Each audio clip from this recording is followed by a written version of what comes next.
मैंने कहा था कि अगर मेरी शादी होगी तो सिर्फ सू वनचिन से होगी, लेकिन रीबर्थ के बाद वाला मैं बिल्कुल अलग था। पूरे शेंजिंग में सब जानते थे कि मैं उसका दीवाना था। मैंने खुद ऐलान किया था कि सू वनचिन के सिवा किसी और से शादी नहीं करूंगा, लेकिन दोबारा जन्म लेने के बाद मैंने उसकी छोटी बहन से शादी करने का फैसला कर लिया, क्योंकि पिछले जन्म में मैंने अपनी पूरी जिंदगी और दिल लगा दिया था सू वनचिन को पाने के लिए। मुश्किल से उससे शादी हुई, लेकिन शादी के बाद 50 साल तक मुझे तन्हा जिंदगी जीनी पड़ी। हमारी गोल्डन वेडिंग एनिवर्सरी के दिन मैं गलती से उस कमरे में चला गया जहां वो कभी किसी को जाने नहीं देती थी, और वहां जो मैंने देखा उसने मेरी पूरी दुनिया ही हिला दी। दीवार पर उसके कजन की तस्वीर लगी हुई थी। तब जाकर मेरी जो बंद आंखें थी तो वो खुल गई। वो कभी मुझसे प्यार करती ही नहीं थी, लेकिन इस बार मेरी शादी के दिन वही औरत बिखरी हुई हालत में मेरे पास आई, रोते हुए मुझसे वापस लौटने की भीख मांगने लगी। एंगेजमेंट के तीसरे दिन मेरी मुलाकात सू वेनचिन से एक पार्टी में हुई। उसकी बेस्ट फ्रेंड ने मुझे देखते ही मजाक उड़ाते हुए कहा, वेनचिन देखो तुम्हारा ऑब्सेस्ड लवर फिर तुम्हारे पीछे आ गया। छोटे जीजा जी, अब तो तुम्हारी एंगेजमेंट सू फैमिली में फिक्स हो चुकी है और अब भी इतना चिपक कर घूम रहे हो। यहाँ तक कि जिस पार्टी में सिस्टर वेनचिन आई तुम वहाँ भी पहुँच गए। सू वेनचिन ने मुझे देखा तो और भी ज्यादा इरिटेट हो गई। नियन चाओ, क्या तुम मुझसे शादी करने के लिए इतने डेस्परेट हो? मेरी परमिशन के बिना ही दोनों फैमिलीज ने एंगेजमेंट फिक्स कर दी। अब पूरे शेंजिन को पता चल गया है कि हमारी शादी होने वाली है। तुम सच में कमाल हो। उसकी आंखों में नफरत और तंज देखकर मेरा दिल कस गया, लेकिन कुछ देर बाद मैंने शांत आवाज में कहा, मुझे तुम्हारी परमिशन की जरूरत नहीं, क्योंकि जिस लड़की से मैं शादी करना चाहता हूँ वो तुम नहीं हो। पूरा हाल जोर से हंस पड़ा। उसकी सहेलियां तो हंसते हंसते दोहारी हो गई, कोई जाकर जीजा जी को संभालो जरा, वरना थोड़ी देर में फिर कोई नया ड्रामा करके अटेंशन खींचने लगेंगे। सू वेनचिन का चेहरा और भी ठंडा हो गया। नियान चाओ, तो अब तुम इमोशनल गेम्स भी खेलने लगे हो? सू और नियान फैमिली की शादी फिक्स हो चुकी है। अगर तुम मुझसे शादी नहीं करोगे तो और किससे करोगे? ये कहकर वो मेरे पास आई और धीरे से मेरे कान में बोली, एंगेजमेंट वाली बात को मैं इग्नोर कर सकती हूँ, मैं तुम्हें एक ग्रैंड वेडिंग भी दे सकती हूँ, लेकिन याद रखना मैं लीगल मैरिज सिर्फ उस आदमी के साथ रजिस्टर करूंगी जिससे मैं सच्चा प्यार करती हूँ। मैं हैरानी से उसकी तरफ देखने लगा। पिछले जन्म में सू वेनचिन बहुत ओबीडियंट थी। फैमिली जो कहती थी वो वही करती थी, और बहुत जल्दी ही उसने मेरे साथ अरेंजमेंट रजिस्टर कर ली थी। रुको,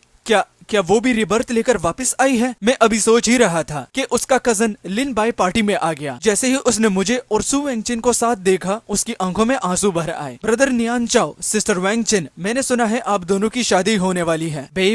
बेबे कोई गिफ्ट नहीं लाया, लेकिन मैं दुआ करता हूँ कि आप दोनों हमेशा खुश रहो। बात आधी ही हुई थी, लेकिन लिन बे अचानक रो पड़ा। लिन बे रोते रोते बाहर भाग गया। जाते हुए उसने चीख कर कहा, देखो ये सब आपकी वजह से हुआ। सू वेनचिन ने मुझे गुस्से भरी नजर से देखा और बिना पीछे मुड़ के उसके पीछे दौड़ गई। कुछ देर बाद जब दोनों वापस आए तो उनकी उंगलियां एक दूसरे में फंसी हुई थी। लिन बे के होंठ लाल और सूजे हुए थे और सू वेनचिन की गर्दन पर भी एक चमकता हुआ लव बाइट था। पार्टी में मौजूद सब लोग गॉसिप भरी नजरों से मुझे देख रहे थे, जैसे बस इंतजार हो कि मैं गुस्से में फट पड़ूं। सू वेनचिन ने भी इंस्टिंक्टली लिन बे को अपने पीछे छुपा लिया, जैसे उसे मेरी रिएक्शन का डर हो। लेकिन कुछ मिनट बीत गए और मैं बिल्कुल शांत रहा। सू वेनचिन थोड़ी देर के लिए हैरान रह गई, फिर हल्की सी हंसी के साथ बोली, नियान चाओ, लगता है तुम सच में मैच्योर हो गए हो। पहले की तरह बिना सोचे समझे ड्रामा नहीं करते। पार्टी खत्म होने के बाद उसने मुझे रोक लिया। रात बहुत हो गई है, सेफ नहीं है, मैं तुम्हें घर छोड़ देती हूँ। मैंने मना नहीं किया, लेकिन जब मैं फ्रंट सीट क्रॉस करके पीछे बैठने जा रहा था तभी सू वेनचिन मुझसे पहले कार का दरवाजा रोक कर खड़ी हो गई। तुम पीछे बैठो, ये कहकर उसने प्रोटेक्टिवली लिन बे को फ्रंट पैसेंजर सीट पर बिठाया। लिन बे ने मासूमियत के साथ कहा, सॉरी ब्रदर नियान चाओ, सिस्टर वेनचिन बस मेरी फिक्र कर रही है। उन्हें डर था कि मुझे कार सिकनेस हो जाएगी, इसलिए कुछ नहीं बोली। वैसे तो मैं पीछे ही बैठने वाला था। सफर के दौरान सू वेनचिन और लिन बे सामने हंसी मजाक कर रहे थे। फिर अचानक लिन बे ने नखरे करते हुए कहा कि वो सू वेनचिन की लिपस्टिक ठीक करना चाहता है। दोनों एक दूसरे की आंखों में देखने लगे। उनके बीच का फासला धीरे धीरे कम होता गया, जब तक उनकी सांसें एक दूसरे में उलझकर तेज न हो गई हों। अगले ही सेकंड सू वेनचिन को जैसे याद आया कि मैं भी कार में हूँ, वो जल्दी से पीछे हटी। लेकिन जब उसने देखा कि मैं सिर्फ खिड़की के बाहर देख रहा हूँ बिना किसी रिएक्शन के, तो वो अचानक सख्त रह गई। न जाने क्यों उसका चेहरा एकदम अंधेरा सा हो गया। फिर उसने चुपचाप कार स्टार्ट कर दी। घर पहुँचने के बाद भी वो यूजुअल से अलग अलग रही थी। उसने फिर से मुझे रोक लिया और मेरे हाथ में एक ब्रेसलेट थमा दिया। उसका लहजा ऐसे था जैसे कोई एहसान कर रही हो। बस करो ये फेक इंडिफरेंट एक्ट। ये ब्रेसलेट हमारी एंगेजमेंट गिफ्ट समझ लो। बस तुम ओबीडियंट रहना, मैं तुम्हें एक ग्रैंड वेडिंग दूंगी। कम से कम नाम के लिए तो पूरा शेंगजिन तुम्हें मेरा हस्बैंड ही मानेगा। मैंने उसकी तरफ देखकर पूछा, तो जिस आदमी के साथ तुम सच में मैरिज रजिस्टर करना चाहती हो वो लिन बे है। सु वेंगचिन अचानक गुस्से में आ गई, लेकिन उसके चेहरे पर एक अजीब सी खुशी भी थी, जैसे उसका राज पकड़ा गया हो। मुझे पता था तुम सिर्फ एक्टिंग कर रहे हो। फिर उसने ठंडी आवाज में वार्निंग दी, ध्यान रहे ये बात दोनों फैमिलीज के पेरेंट्स के सामने कभी नहीं आनी चाहिए। हमारा बीच का रिश्ता कोई ऐसी चीज नहीं जो तुम समझ सको। सु वेंगचिन की आवाज ठंडी थी। ली बाई जेंटल है, काइंड है, तुम्हारी तरह घटिया और सेल्फिश नहीं। अगर तुमने उसे हर्ट किया ना तो याद रखना उस वक्त मैं तुम्हारे साथ नाम की शादी करना भी जरूरी नहीं समझूंगी। मैं हंस पड़ा। क्लियरली असल में तो ली बाई ही इतना डरपोक था कि सु फैमिली के सामने अपनी फीलिंग्स कभी कॉन्फेस नहीं कर सका, और अब सारी गलती मेरी बन गई थी। तो अब मैं विलन हो गया। मैंने उससे और जवाब देना भी जरूरी नहीं समझा, सीधा घर लौट आया। जैसे ही घर के अंदर घुसा मेरे फोन पर ली बे की भेजी हुई वीडियो आ गई। वीडियो में सु वेंगचिन बड़े प्यार से उसके हाथ में वॉच पहना रही थी। तभी मुझे समझ आया, जो ब्रेसलेट अभी थोड़ी देर पहले उसने मुझे एंगेजमेंट गिफ्ट कहकर दिया था वो असल में उस महंगी वॉच का फ्री कॉम्प्लीमेंट्री आइटम था। अगले ही सेकंड दोनों एक दूसरे को देखते रहे, फिर अचानक एक दूसरे को पकड़कर किस करने लगे। कार के अंदर उसकी भीगी हुई किसिंग साउंड गूंज रही थी जो मेरे कानों में बहुत चुभ रही थी। ली बे कैमरे की तरफ देखकर मुस्कुराया। ब्रदर न्यान चाओ, सिस्टर वेंगचिन ने अभी आपको सब बता दिया होगा ना। तुम्हारे साथ वेडिंग सेरेमोनी के बाद वो मेरे साथ लीगल मैरिज रजिस्टर करेगी। वैसे भी जिस शादी को लॉ रिकॉग्नाइज नहीं करे उसमें प्रॉपर्टी इनहेरिटेंस राइट्स भी नहीं होते। पिछले जन्म में रिचेस्ट मैन का हस्बैंड तुम बने थे, इस बार मेरी बारी है। मैं शॉक रह गया। ली बेबी रिबॉर्न था। अब समझ आया कि पिछले जन्म में वो और सु वेंगचिन बाहर से स्ट्रेंजर्स क्यों लगते थे, और इस जन्म में सिर्फ 2 दिन के अंदर दोनों लवर्स की तरह हद पार कर चुके थे। मैंने पिछले जन्म को याद किया। जैसे ही मेरी ऑफिशियली सु फैमिली में शादी हुई थी, सु ग्रुप को अचानक काउंटलेस बिजनेसेस डील्स मिलने लगे थे। ऑर्डर्स भरते गए, कंपनी की वेल्थ आसमान छूने लगी। कुछ ही वक्त में सु फैमिली शेंगजिन की रिचेस्ट फैमिली बन गई। सु फैमिली के एल्डर्स को लगता था कि मेरे पास प्रॉस्परस हस्बैंड डेस्टिनी है, मतलब जिस फैमिली में मैं शादी करूं उसकी किस्मत चमक जाती है। इसी वजह से सब मुझे बहुत पसंद करते थे। हर कोई मेरे साथ बहुत अच्छा बर्ताव करता था। इसलिए चाहे सु वेंगचिन हमेशा मेरे साथ ठंडी और धूरी भरी रही, फिर भी मैं खुद को खुश समझता रहा। तब मेरी माँ मेरे रूम में आई और बोली, सु मुयान 5 दिन बाद कंट्री वापस आ रही है। मैं थोड़ा सरप्राइज हुआ। मुझे उम्मीद नहीं थी कि हमारी अरेंज मैरिज इतनी स्मूथली प्रोग्रेस करेगी। आखिर पिछली जन्म में सु वेंगचिन की ये छोटी बहन सु मुयान पूरी जिंदगी अनमैरिड ही रही थी। मुझे बस इतना याद था कि वो एक बहुत अच्छी और केयरिंग लड़की थी। उससे शादी करना कम से कम किसी और से शादी करने से तो ज्यादा सुकून देने वाला लग रहा था। अगले दिन मैं सुबह सुबह कंपनी के रूफटॉप पर बने सीक्रेट ग्रीन हाउस में पहुंच गया। यहाँ पर मैंने वो सारे फूल उगाए थे जो सु वेंगचिन को पसंद थे, ताकि मैं उसे इम्प्रेस कर सकूं। पहले मेरी पूरी दुनिया सिर्फ उसके अराउंड घूमती थी, इसलिए ग्रीन हाउस में हर फूल उसकी पसंद का था। लेकिन अब जिस औरत से मैं शादी करना चाहता था वो बदल चुकी थी, तो नेचुरली मुझे ये जगह भी अपनी फ्यूचर वाइफ के टेस्ट के हिसाब से दोबारा डेकोरेट करनी थी। कई दिन की मेहनत के बाद मैंने फाइनली पूरा फ्लावर हाउस रेनोवेट कर दिया, बिल्कुल उस स्टाइल में जो सु मुयान को पसंद था। ब्रेक रूम में रेस्ट करते वक्त मैंने अचानक ली बे की पोस्ट देख ली। फोटो में मेरा सीक्रेट ग्रीन हाउस पूरी तरह बर्बाद हो चुका था। फूलों की डालियां तोड़ दी गई थी और सारे फूल जमीन पर बिखरे हुए थे, और फोटो के बीच में ली बे और सु वेंगचिन खुश मुस्कुराते हुए पोज दे रहे थे। ली बे ने कैमरे के सामने हाथ उठाकर विक्ट्री साइन बनाया हुआ था। कैप्शन था, सिस्टर वेंगचिन को पता था कि मेरे पास फोटोज लेने के लिए कोई अच्छी जगह नहीं है, इसीलिए उन्होंने स्पेशली मेरे लिए इतनी ब्यूटीफुल जगह ढूंढी। किसी का सीक्रेट स्पॉइल्ड होना सच में बहुत अमेजिंग फीलिंग होती है। मेरा दिल एकदम डूब गया। मैं तुरंत ग्रीन हाउस की तरफ भागा। वहाँ पहुँचते ही मैंने देखा सु वेंगचिन मेरे उगाए हुए ऑर्चिड का एक फूल तोड़कर अपने कान के पास लगा रही थी। मैं गुस्से से चिल्लाया, ली बे, ये मेरा ग्रीन हाउस है, किस हक से तुम दोनों यहाँ आए? तुमने मेरी सीक्रेट जगह को बर्बाद कर दिया। ली बे ने मुझे देखा और तुरंत डरा हुआ एक्टिंग करने लगा। उसकी आंखों में आंसू आ गए। सिस्टर वेंगचिन, क्या ली बे ने कुछ गलत कर दिया? ब्रदर न्यान चाओ इतना गुस्सा क्यों है? सु वेंगचिन ने तुरंत उससे अपने पीछे प्रोटेक्ट कर लिया और मुझे ठंडी नजरों से देखकर बोली, ये फूल वैसे भी तुमने मुझे इम्प्रेस करने के लिए ही उगाए थे ना? तुम्हारे वो ओल्ड फैशन चेसिंग ट्रिक्स देख देख कर मैं ऑलरेडी बोर हो चुकी हूँ। अब अगर ली बे यहाँ कुछ फोटोज ले रहा है तो उसमें प्रॉब्लम क्या है? मुझे उसकी शेमलेसनेस पर यकीन नहीं हुआ। मैंने कब कहा कि ये फूल तुम्हारे लिए हैं। ये सब मैंने अपनी फ्यूचर वाइफ के लिए प्रिपेयर किया है। सू वेंगचिन बस सरकास्टिकली हंस पड़ी। बस भी करो नियान चाओ, तुम्हारी फ्यूचर वाइफ मैं ही तो हूँ। मैंने ऑलरेडी तुमसे शादी करने के लिए हाँ कर दिया है। ज्यादा एक्टिंग करोगे तो मजा खराब हो जाएगा। मैंने जमीन पर बिखरी हुई फूलों के पत्तों को देखा, मेरी आंखें जलने लगी। तभी अचानक कुछ वर्कर्स अंदर बड़े बड़े सनफ्लावर्स बुकेत लेकर आए। सनफ्लावर ली बे का फेवरेट फ्लावर था। जैसे ही उसका पोलन हवा में फैला, मेरी सांसें भारी होने लगी, मेरा चेहरा लाल पड़ने लगा। मुझे सनफ्लावर पोलन से सीवियर एलर्जी थी और सू वेंगचिन ये बात हमेशा से जानती थी, लेकिन अब उसका ध्यान मेरे ऊपर था ही नहीं। वो बस वर्कर्स को इंस्ट्रक्शन दिए जा रही थी कि फूल कहाँ रखते हैं। उसकी आंखों में सिर्फ ली बे था, जो फूलों के बीच खड़ा खुशी से चमक रहा था। अचानक ली बे ने हल्की सी आवाज निकाली,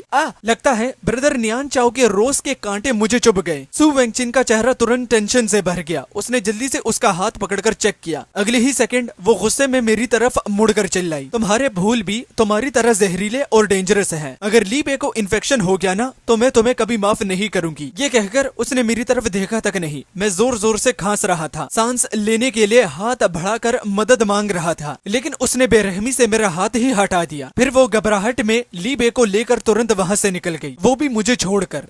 ली बे को लेकर वो बाहर तो निकल गई, लेकिन पता नहीं कितनी देर बाद मैं उस घुटन भरी ग्रीन हाउस से बाहर आ पाया। अभी जो कुछ भी हुआ था उसने मेरे दिल को पूरी तरह ठंडा कर दिया। पहले मुझे लगता था कि सू वेंगचिन बस मुझसे प्यार नहीं करती, लेकिन अब समझ आया मेरे और ली बे के बीच वो मेरी जान को भी किसी बेकार चीज से ज्यादा इम्पोर्टेंस नहीं देती थी। अच्छा हुआ मैं अब उसे कभी अपनी बीवी नहीं बनाने वाला था। काफी देर तक सांस संभालने के बाद मैं धीरे धीरे खड़ा हुआ। आज रात सू मुयान का ऑफिशियल फैमिली इंट्रोडक्शन डिनर था। पहली मुलाकात थी, कम से कम मुझे उसके सामने अच्छा इंप्रेशन तो छोड़ना ही था। खुद को मेंटली प्रिपेयर करके मैं बेसमेंट पार्किंग की तरफ गया। वहाँ मुझे दूर से एक कार हल्की हल्की हिलती हुई दिखाई दी, लेकिन पास जाकर देखा तो सू वेंगचिन की मर्सिडीज थी। ड्राइवर सीट की विंडो आधी खुली हुई थी और उसके अंदर सू वेंगचिन ली बे की गोद में बैठी हुई थी। उसकी आंख धुंधली थी और वो लगातार उसके ऊपर मूव कर रही थी। मैं पहले ही जान चुका था कि वो मुझसे प्यार नहीं करती, फिर भी ये सीन देखकर मेरा दिल फिर से दर्द से भर गया। तभी सू वेंगचिन ने आंखें खोली और मेरी तरफ देखा। उसकी आंखों में सिर्फ एक पल के लिए पैनिक आया, लेकिन अगले ही सेकंड उसने ली बे के बाल जोर से पकड़कर उसे और गहरा किस करना शुरू कर दिया, जैसे जानबूझकर मुझे हर्ट करना चाहती हो। उसकी मूवमेंट और भी इंटेंस हो गई। ली बे की दबी हुई वो अजीब और गरीब आवाजें पूरी पार्किंग में गूंज रही थी। मैंने तो आंखें फेर ली और सीधा अपनी कार में बैठकर सू फैमिली मेंशन की तरफ निकल गया, लेकिन मुझे उम्मीद बिल्कुल भी नहीं थी कि वहाँ भी हम एक ही वक्त में पहुँच जाएंगे। लगता है ली बे ज्यादा देर तक टिक नहीं पाया। जब सू वेंगचिन कार से उतरी तब भी पैसेंजर सीट पर उन दोनों के यूज किए हुए टिश्यूज और बाकी चीजें क्लियरली दिख रही थी। उसकी नजर मेरे हाथ में पकड़े हुए गिफ्ट पर पड़ी। जो हल्का सा ऑकवर्ड एक्सप्रेशन उसके चेहरे पर था वो तुरंत स्मग स्माइल में बदल गया। तुम मेरे लिए गिफ्ट भी लाए हो, यहाँ लाओ जरा। मुझे डर था कि वो फिर से जबरदस्ती छीन लेगी, इसलिए मैंने तुरंत गिफ्ट अपने पीछे छुपा लिया। ये तुम्हारे लिए नहीं है। सू वेंगचिन हल्की सी हंस पड़ी। अभी पार्किंग गैराज में जो हुआ तुमने देख लिया। मुझे पता है तुम मुझसे प्यार करते हो, मेरे बिना नहीं रह सकते, लेकिन मैंने पहले ही तुम्हें क्लियरली कह दिया था वेडिंग सेरेमनी तुम्हारे साथ होगी, लेकिन लीगल मैरिज रजिस्ट्रेशन के बाद ली बे ही मेरा रियल हस्बैंड होगा। हमारे बीच फिजिकल रिलेशनशिप होना तो नॉर्मल बात है, वैसे भी शादी के बाद कभी कभी वो हमारे ब्राइडल रूम में भी रुक जाएगा। तुम्हें धीरे धीरे आदत डालनी पड़ेगी। मैं कब का उसे शादी करने का इरादा छोड़ दिया था, लेकिन फिर भी मुझे यकीन नहीं हो रहा था कि वो इतनी शेमलेस हो सकती है। मैं बिना कुछ कहे वहाँ से मुड़ने लगा, लेकिन उसने फिर मेरा हाथ पकड़ लिया। आज रात लिटिल आंट भी आ रही है। पूरा सू फैमिली उन पर डिपेंड करता है, इसलिए आज का फैमिली डिनर बहुत इंपॉर्टेंट है। सू वेंगचिन की बात खत्म होते ही वो सीधा अंदर बैंक्वेट हॉल में चली गई और बैठ गई। मैं समझ रही हूँ मैंने तुम्हें काफी रिस्पेक्ट दे दिया है। फैमिली एल्डर्स अगर मैरिज रजिस्ट्रेशन के बारे में पूछे तो तुम कह देना कि तुम ऑलरेडी रजिस्टर कर चुके हो। और हाँ, आज आफ्टरनून ली बे को जो तुमने हर्ट किया उसके लिए उससे जाकर माफी भी मांग लेना, वरना मैं कभी भी अपना डिसीजन बदल सकती हूँ। ये कहकर वो सीधा डाइनिंग हॉल के अंदर चली गई और बैठ गई। मैं एक लंबी सांस छोड़कर रह गया। कोई बात नहीं, बहुत जल्दी ही उसे पता चल जाएगा कि मैं किससे शादी करना चाहता हूँ। मैं भी अंदर चला गया। सू मुयान अभी तक नहीं आई थी। बाकी एल्डर्स ऑलरेडी अपनी सीट पर बैठ चुके थे। मैंने जानबूझकर सू वेंगचिन से दूर एक खाली सीट पर बैठ गया जो सू मुयान के लिए रिजर्व थी, लेकिन सू वेंगचिन ने मुझे देखते ही आईब्रोज चढ़ाकर तुरंत उठकर मेरे पास आकर बैठ गई। तुम और भी ज्यादा नाटक सीख गए हो, सीट पहले से रिजर्व थी, फिर भी यहाँ ड्रामा कर रहे हो। मैं कुछ कहने ही वाला था तभी दरवाजा खुला। एक गॉर्जियस ग्रेसफुल लड़की अंदर आई जो कि थी सू मुयान। उसने एक एलिगेंट ड्रेस पहनी हुई थी धीरे धीरे अंदर आ रही थी। उसका हर स्टेप एरिस्टोक्रेटिक कामनेस और नोबिलिटी शो कर रहा था। वो पहले जैसे नहीं थी, अब वो और भी ज्यादा मेच्योर, एलिगेंट और डिस्टेंट लग रही थी। पूरा हॉल खड़ा हो गया, सबकी नजरें उस पर थी, लेकिन उसकी नजर सीधा मुझ पर जा रही थी। जब उसने मुझे सू वेंचिन के साथ देखा तो उसकी आंखों में हल्का सा डिस्कम्फर्ट आ गया। मैं कुछ एक्सप्लेन करने ही वाला था कि तभी सू वेंचिन का फोन बज गया और वो बाहर किसी को रिसीव करने चली गई। मैं थोड़ा अनईजी हो गया। सू मोयान धीरे से मेरे पास आई और सीधा मेरे पास बैठ गई। सभी लोग आ गए हैं ना, तो स्टार्ट करते हैं। फिर उसने खुद मेरे लिए श्रिम्प पील करना शुरू कर दिया। मैं एक्सप्लेन करना चाहता था कि ये सू वेंचिन ने जबरदस्ती सीट ले ली थी, लेकिन वो ऑलरेडी मुझे खाना सर्व कर रही थी। हर चीज परफेक्ट थी। Shrimp carefully peeled, fish bones clean हुए थे, सब कुछ एग्जैक्टली मेरे टेस्ट के हिसाब से। उसकी केयर इतनी डिटेल थी कि मैं बस खाता रह गया और मेरी चीक्स हल्का सा पफ हो गई। अभी डोर फिर खुला, ली बे अंदर आया। अंकल आंटीज हेलो सबको। उसकी फेक पोलाइट आवाज हॉल में गूंज गई, लेकिन सू फैमिली के एल्डर्स के चेहरे इंस्टेंटली ठंडे हो गए। ली बे सू फैमिली के साइड से इलिजिमेट बैकग्राउंड से था और शेंगजिंग सर्कल में उसकी कोई इज्जत नहीं थी। अगर सू फैमिली का फेस ना होता तो उसका यहाँ आना भी अलाउड नहीं होता। ओल्ड मास्टर सू का चेहरा सख्त हो गया और वो लीबे को ऑलमोस्ट डांटने ही वाले थे। डाइनिंग हॉल में माहौल पहले से ही शांत था, लेकिन लीबे के आते ही सब बदल गया। ओल्ड मास्टर सू ने थोड़ी सख्त आवाज में कहा, फैमिली डिनर में तुम एक आउटसाइडर को क्यों ले आए हो? लीबे की आंखें लाल हो गईं। वो अपनी बेइज्जती महसूस करते हुए चुपचाप सू वेंचिन के पीछे छुप गया। सू वेंचिन तुरंत उसके आगे आई, प्रोटेक्टिवली उसे कवर करते हुए बोली, लीबे कोई बाहर का नहीं है, वो नियान चाओ का ब्रदर है, तो इवेंचुअली वो फैमिली का ही पार्ट हुआ। फैमिली डिनर है, उसे यहाँ आने से रोकने का कोई रीजन नहीं। उसकी बात खत्म होते ही उसकी नजर मेरे पास वाली सीट पर गई जो अब सू मोयान ने ले ली थी। उसका चेहरा एक पल में ठंडा पड़ गया, लेकिन वो कुछ नहीं बोल पाई। वो क्लियरली इरिटेट हो गई थी, वो भी ये देखकर कि सू मोयान मुझे खाना सर्व कर रही थी। इसी बीच मेरे फोन पर मैसेज आया सू वेंचिन का, तुम्हारा मतलब क्या है? सिर्फ लीबे को अंदर लाने के लिए तुमने अपनी चाची को भी यहाँ ड्रामा करने के लिए बुला लिया? मैंने फोन साइलेंटली लॉक कर दिया, रिप्लाई भी नहीं दिया। इससे वो और भी ज्यादा गुस्से में आ गई। उसकी नजरें ऐसी थी जैसे मुझे चीर देना चाहती हो। तभी सू पैट्रियार्क ने ग्लास उठाया और बोला, रिसेंट एंगेजमेंट जो हमारे दोनों फैमिलीज के बीच फिक्स हुआ है, तो उसके बारे में अब पूरा शेंगजिन जानता है। आज का डिनर इसी बात को फॉर्मली कंफर्म करने के लिए है। रजिस्ट्रेशन और वेडिंग एग्रीमेंट्स भी फाइनलाइज करे हैं। अभी वो बोल ही रहे थे कि सू वेंचिन ने जल्दी से बात काट दी, dad registration already almost done है, हम खुद मैनेज कर लेंगे, आपको टेंशन लेने की जरूरत नहीं। फिर मेरी तरफ देखकर बोली, नियान चाओ बोलो ना। उसकी आंखों में क्लियरली प्रेशर था, मुझे उसकी बात सपोर्ट करनी थी। मैं चुपचाप रहा, नजर नीचे कर ली। वो इरिटेट हो गई। फिर उसने मैसेज भेजा, अगर तुम ऐसे ही कंटिन्यू करते रहे तो मैं एंगेजमेंट तोड़ दूंगी,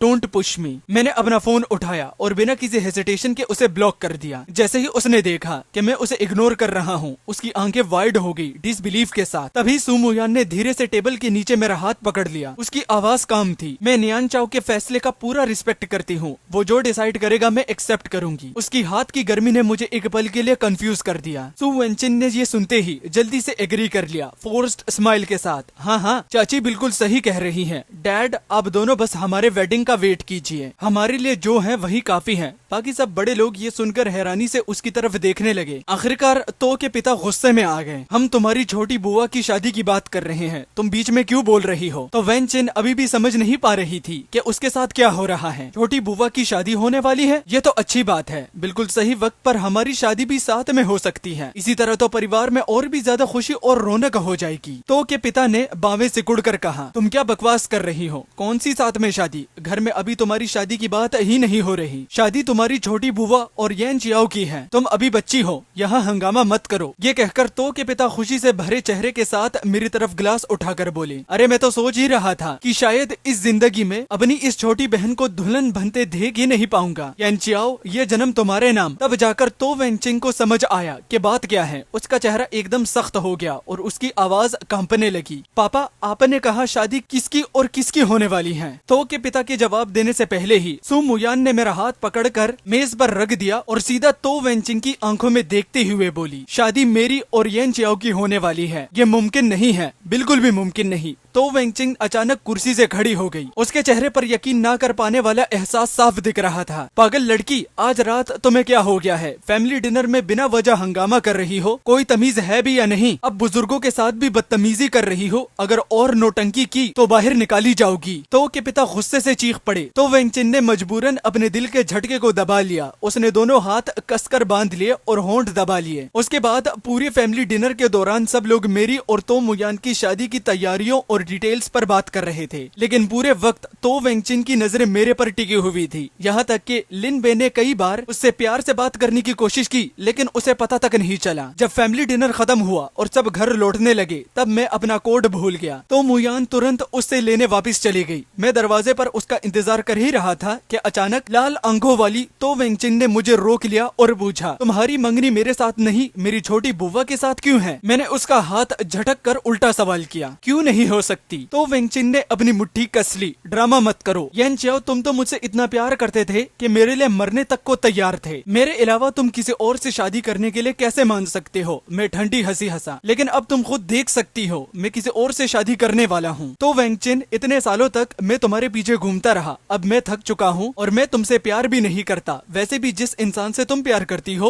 वो तो मैं हूँ ही नहीं, है ना? इसलिए मिस, थोड़ा अपनी इज्जत का ख्याल रखो और मेरे साथ और मत उलझो। तो वेंगचिन की आंखों में अचानक दर्द भर आ गया। ये मुमकिन नहीं है, तुम मुझसे प्यार करते थे, कैसे छोड़ सकते हो? अभी कुछ ही वक्त पहले तो हम। अचानक उसके चेहरे का रंग बदल गया। उसने मजबूर और बेचारी सी शक्ल बनाकर नरम आवाज में कहा, ठीक है येन चियाओ, अब तुम मुझसे नाराज मत रहो। मैं वेडिंग ड्रेस के बारे में मान जाती हूँ, सब कुछ तुम्हारी पसंद के मुताबिक होगा। वेडिंग गिफ्ट्स भी वही लेंगे जो तुम्हें पसंद है, ठीक है? और हाँ, चाहे मेरी और लिन बे की शादी रजिस्टर हो चुकी हो, फिर भी मैं उसे हमारे हनीमून सूट में नहीं लाऊंगी, ताकि तुम्हें बुरा ना लगे। अब तो ठीक है ना? मैं उसकी तरफ अविश्वास से देखने लगा, जैसे पहली बार इस औरत को सच में पहचान रहा हूँ। इतनी देर बाद भी वो यही समझ रही थी कि मैं सिर्फ उससे नाराज हूँ। मेरी अपनी शादी थी और उसका हर इंतजाम वैसे भी मेरे पसंद के मुताबिक ही होना चाहिए था। वेंगचिन, मैं आखिरी बार कह रहा हूँ, जिस औरत से मैं शादी करना चाहता हूँ वो सिर्फ तो मुयान है। यहाँ तमाशा मत करो, तुम हिम्मत करके उससे शादी करके तो देखो। वेंगचिन ने देखा कि ना तो मिन्नतें काम आ रही है और न ही धमकियां, तो उसने अचानक से मेरा हाथ जोर से पकड़ लिया, लेकिन अगले ही पल मैं एक गर्म बाहों के घेरे में खींच लिया गया। मुयान ने मेरा कोट मेरे कंधों पर डाल दिया और बिना झिझक के एक जोर का थप्पड़ वेंगचिन के चेहरे पर झाड़ दिया। वेंगचिन, किसने तुम्हें मेरे मंगेतर को हाथ लगाने की हिम्मत दी? वेंगचिन के होंठों के कोने से खून निकल रहा था। उसने दांत बिंच लिए, लेकिन चेहरे पर एक अजीब सी मुस्कान थी। छोटी बुआ, पूरे शेंजिंग में किसी से भी पूछ लो, कौन नहीं जानता कि येन चियाओ बचपन से मेरे पीछे घूमता आया है। ऐसे सेकंड हैंड आदमी को भी आप अपना बनाना चाहती हैं? मुयान का गुस्सा और बढ़ गया। उसने 2 और थप्पड़ लगा दिए। तुम्हें तमीज नहीं सिखाई गई लगता है, तो आज मैं तुम्हें सिखा देती हूँ कि इंसान कैसे बनते हैं। अगर तुम इस प्रेसिडेंट की कुर्सी पर बैठी हो तो याद रखो कि मैं किसी को भी तुम्हारी जगह बिठा सकती हूँ। अभी के अभी मेरी नजरों से दूर हो जाओ। मैंने देखा कि तो मुयान की उंगलियां लाल हो गई थी। मैं खुद को रोक ना सका और पूछ लिया, तुम्हारे हाथ में दर्द तो नहीं हो रहा? सू वेंगचिन की आंखों में एक पल के लिए उम्मीद की चमक उभरी, लेकिन जब उसने सिर उठाया तो देखा कि मैं उसकी तरफ नहीं बल्कि तो मुयान के हाथ पकड़कर उसकी छोड़ देख रहा था। उसकी आंखों की सारी रोशनी एक पल में बुझ गई। तो वेंगचिन ने मुझे गहरी नजर से देखा, फिर वो उदास और समझ न आने वाले चेहरे के साथ वहाँ से चली गई। इसी वक्त लिन बे बाहर आया और उसके पीछे भागकर बोला कि वो उसे घर छोड़ दे। उसने जैसे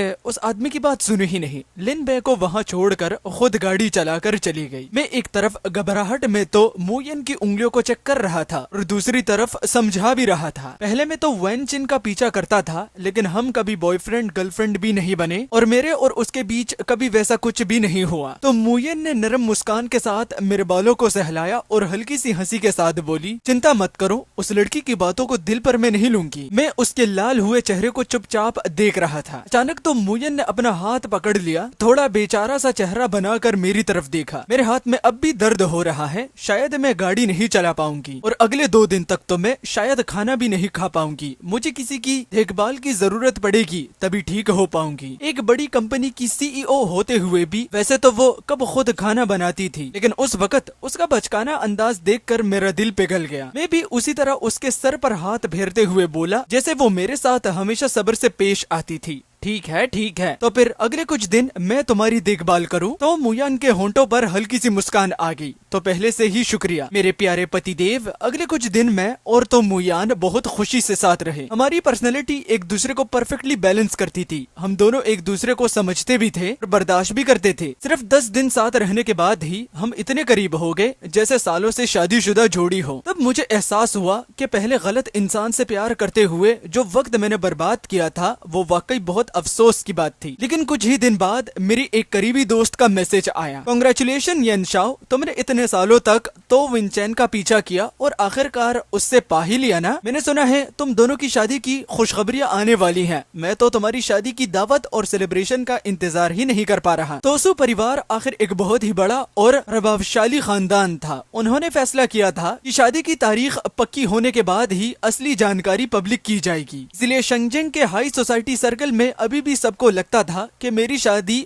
तो विंचेंग से होने वाली है। दोस्त की बात सुनते ही मैं हैरान रह गया। मैंने क्यूरोसिटी में सू वेनशिंग का वो अकाउंट खोला जिसे मैंने ब्लॉक कर रखा था। तब मैंने देखा कि उसने अपनी प्रोफाइल पिक्चर, कवर फोटो और पिन पोस्ट सब बदलकर मेरी तस्वीर लगा दी थी। उसका स्टेटस भी बदलकर कुछ ऐसा कर दिया था, इस जिंदगी में मुझे सिर्फ येन शियाओ ही चाहिए। ये साफ था कि वो जानबूझकर हमारे पूरे सोशल सर्कल को कुछ दिखाना चाहती थी। लेकिन उसकी इन हरकतों से अब मेरे दिल में जरा भी हलचल नहीं हुई। मुझे अच्छी तरह याद था पिछले जन्म में मैंने उसे कितनी बार मिन्नत की थी। उसने कभी भी एक पल के लिए भी मेरे लिए अपना प्यार जाहिर नहीं किया था, और अब जब उसने मुझे खो दिया तब अचानक उसे पछतावा होने लगा और वो सब कुछ ठीक करना चाहती थी। सू वेनचिन का ये प्यार मेरे लिए बहुत सस्ता और बेकार था। उस दोपहर मैं अपने एम्प्लॉइज को कंपनी के कैफेटेरिया में सिंपल लंच के लिए ले गया। हम आधा खाना ही खा पाए थे कि अचानक लिन बे पागलों की तरह दौड़ता हुआ आया और सीधा मेरी तरफ उंगली करके चिल्लाने लगा, येन शियाओ, आखिर तूने वैंग चिंग पर कौन सा जादू कर दिया है? वो इतनी अच्छी भली थी, फिर अचानक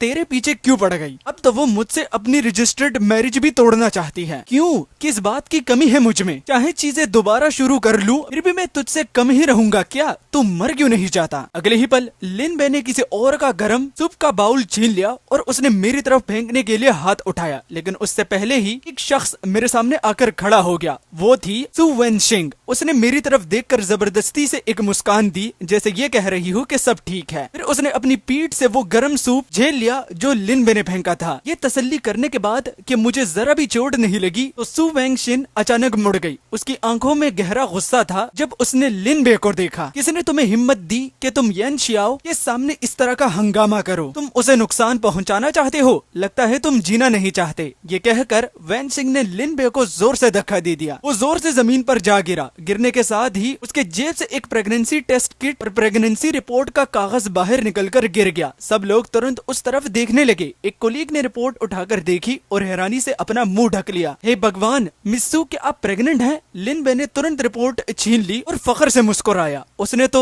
सू वेनशिंग की तरफ इशारा करते हुए कहा, वेनशिंग, तुम्हें शायद अभी तक पता नहीं है, मैंने चुपके से तुम्हारा ब्लड सैंपल टेस्ट करवाया था। रिजल्ट के मुताबिक तुम मेरे बच्चे की माँ बनने वाली हो। चाहे तुम अभी भी येन शियाओ को नहीं भूल पा रही हो, लेकिन अब तुम्हें मुझसे ही शादी करनी पड़ेगी। तुम मेरी बीवी बनोगी। ये सुनकर सू वेनशिंग घबरा गई। वो तुरंत मेरी तरफ मुड़कर सफाई देने लगी। नहीं येन शियाओ, ऐसा नहीं है। उस दिन तुमने खुद देखा था ना, मेरी कार की पैसेंजर सीट पर सिर्फ कॉन्ट्रासेप्टिव्स और प्रोटेक्शन का सामान था। मैं उसके बच्चे की माँ नहीं हो सकती। जरूर ये किसी और औरत के साथ था और अब किसी और की प्रेगनेंसी रिपोर्ट लेकर मुझे फंसाने की कोशिश कर रहा है। अगर मैंने उसका हाथ झटक दिया, मुझे समझ नहीं आ रहा था कि वो इतनी बदल कैसे गई थी। मान लो कि प्रेग्नेंट औरत तुम नहीं हो, तो क्या तुम खुद को बहुत पाक साफ समझती हो? सू वेनशिंग, मुझे और घिन मत दिलाओ। उसके इलाज का पूरा खर्चा मैं दे दूंगा और किसी भी और बात के लिए मुझे समझाने की जरूरत नहीं है। मुझे कुछ भी सुनने में इंटरेस्ट नहीं है। ये कहकर मैं मुड़कर चला गया। उसके बाद लिन बे ने सब कुछ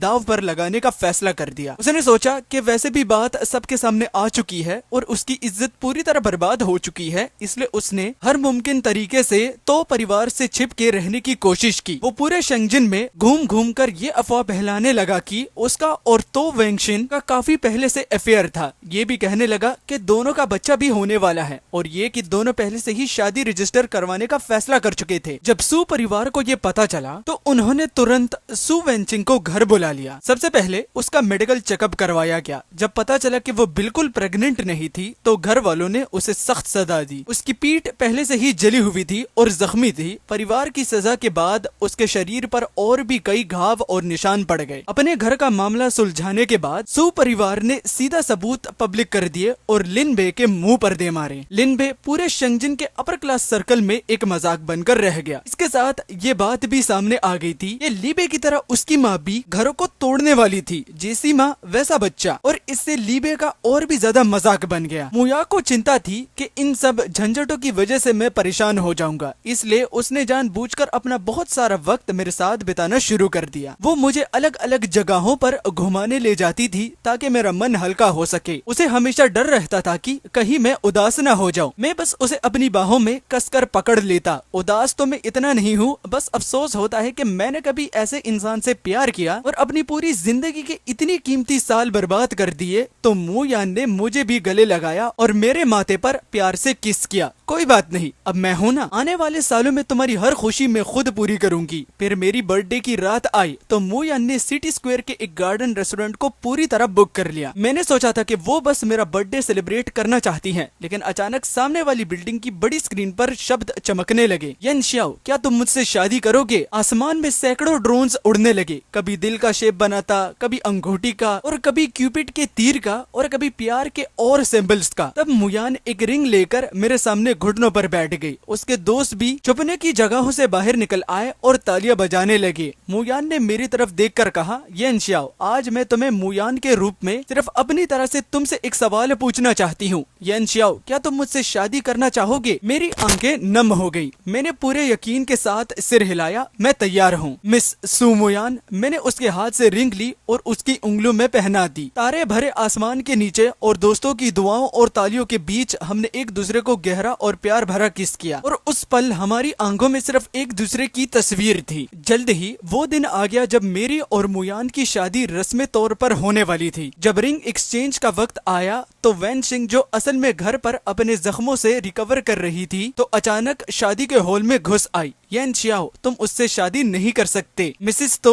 गुस्से में भड़ गई। उन्होंने तुरंत बॉडीगार्ड्स को हुक्म दिया कि तो वैन सिंह को पकड़कर रखें और उसकी तरफ उंगली करके डांटते हुए बोली, बदतमीज लड़की, आज तुम्हारी छोटी बुआ की शादी का सबसे खुशी का दिन है और तुम यहाँ हंगामा करने क्यों आई हो? अभी के अभी नीचे उतरो और तो ग्रुप की सीईओ वाली कुर्सी भी भूल जाओ। अपनी पिता के डांट के सामने तो वैन सिंह ने पहली बार सीधा विरोध किया, ना करूँ सीईओ की जॉब तो ना सही, मुझे इस पोजीशन की कोई भी परवाह नहीं है, मुझे सिर्फ येन श्याओ चाहिए। येन श्याओ शायद तुम मेरी बात पर यकीन ना करो, लेकिन पिछले जन्म में तुम्हारी पत्नी मैं ही थी। हम एक दूसरे का सहारा बनकर बुढ़ापे तक साथ रहे थे, वही हमारा असली अंजाम होना चाहिए था, लेकिन अब सब कुछ गलत हो गया है। प्लीज मेरे पास वापस आ जाओ। जो कुछ तो मुयान तुम्हें दे सकती है, मैं भी कुछ सालों की मेहनत के बाद तुम्हें दे सकती हूँ। अगर मैं भी रिबर्थ लेकर वापस ना आया होता तो शायद पहले वाला मैं उसकी बातों पर सच में यकीन कर लेता, लेकिन अब मुझे समझ नहीं आता था कि इस जन्म में तो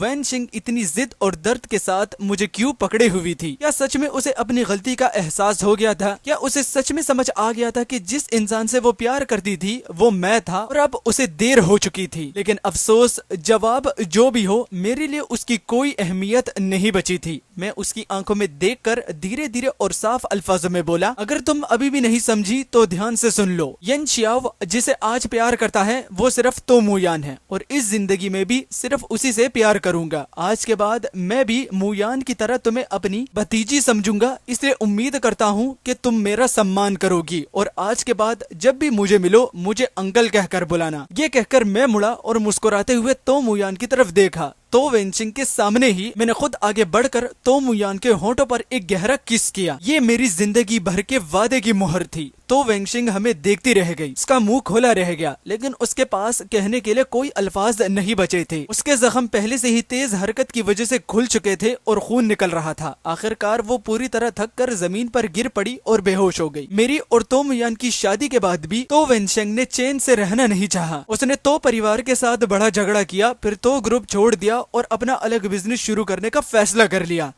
तो वैन सिंह हमेशा ये कहती रही थी कि एक दिन वो तो मुयान को पूरी तरह हरा देगी, लेकिन अफसोस उसकी काबिलियत बहुत ही आम थी। तो परिवार के रिसोर्सेज और सपोर्ट के बिना उसमें अपना बिजनेस खड़ा करने की हिम्मत बिल्कुल भी नहीं थी। वो बार बार फेल होती रही। समय के साथ तो परिवार ने भी मान लिया कि उनकी ऐसी कोई बेटी ही नहीं है। इसके अलावा मैं और तो मुयान बहुत जल्दी शेंजिंग में मजबूती से खड़े हो गए। हमने पुराने सबसे अमीर परिवार को पीछे छोड़ दिया और तो परिवार को सबसे टॉप पर पहुंचा दिया। एक दिन मैंने उससे अचानक पूछा, वाइफ, अगर इस जन्म में तुम मेरी पत्नी ना बनती तो तुम्हारी जिंदगी कैसे होती? उसकी आंखों में हल्की सी उदासी उभर आई, फिर वो मुस्कुरा कर बोली, पतिदेव, पहले मैं तुम्हें एक कहानी सुनाती हूँ। 10 साल पहले मैं एक अमीर घराने के एक लड़के की अपकमिंग ऑफ एज पार्टी में शेंजिन आई थी। पार्टी के दौरान कुछ अमीर लड़कों में बहस हो गई। गलती से उन्होंने एक छोटी लड़की के ऊपर रेड वाइन गिरा दिया। उस लड़की की सफेद और खूबसूरत ड्रेस खराब हो गई। वो जोर जोर से रोने लगी। आखिर वो उसकी जिंदगी का खास दिन था, लेकिन जिस अमीर लड़के की पार्टी थी वो इस बात पर गुस्सा नहीं हुआ। इसके बजाय वो दौड़कर अपने स्टडी रूम में गया, वहाँ से रंग और पेंट ब्रश लेकर आया। फिर उसने उस लड़की को प्यार से चुप कराया और उसकी ड्रेस पर लगे दाग को पेंट से बदल दिया। उसने उस दाग को एक खूबसूरत पेंटिंग में बदल दिया, एक ऐसा सनफ्लावर जो जिंदगी और उम्मीद से भरा हुआ था। वो लड़की अपनी नई ड्रेस देखकर बहुत खुश हो गई और मैं उस सच्चे गर्म दिल और सूरज की तरह चमकने वाले जैसे रोशन लड़के से उसी दिन प्यार कर बैठी। लेकिन अफसोस, उस लड़के के दिल में पहले से कोई और ही था। ये कहानी सुनकर मेरे आंखों में आंसू आ गए। मुझे समझ में आ गया कि इस कहानी का लड़का और कोई नहीं बल्कि मैं ही था। मैंने उसे जोर से अपनी बाहों में भर लिया। वो मुस्कुराई और मेरे आंसू को प्यार से चूम लिया। फिर धीरे से बोली, जो सवाल तुमने मुझसे पूछा, पिछले 10 साल में मैंने उसका जवाब ना जाने कितनी बार सोचा है। अगर इस जन्म में मुझे तुम्हारा साथ नसीब ना होता तो मैं पूरी जिंदगी अकेले रहने के लिए खुद को तैयार कर लेती और बस इतनी दुआ करती कि तुम्हारी जिंदगी सुख, शांति और खुशियों से भर रहे। तुम हमेशा सुरक्षित और खुश रहो। उस पल मुझे सब समझ आ गया। मेरे पास कोई वाइफ लक या किस्मत का वरदान नहीं था। हर जन्म में तो मुयान ही थी जो चुपचाप अपनी पूरी ताकत से मेरी हिफाजत करती थी। मैंने उसे और जोर से गले लगाया। फिर मैं मुस्कुराया और उसे देखते हुए कहा,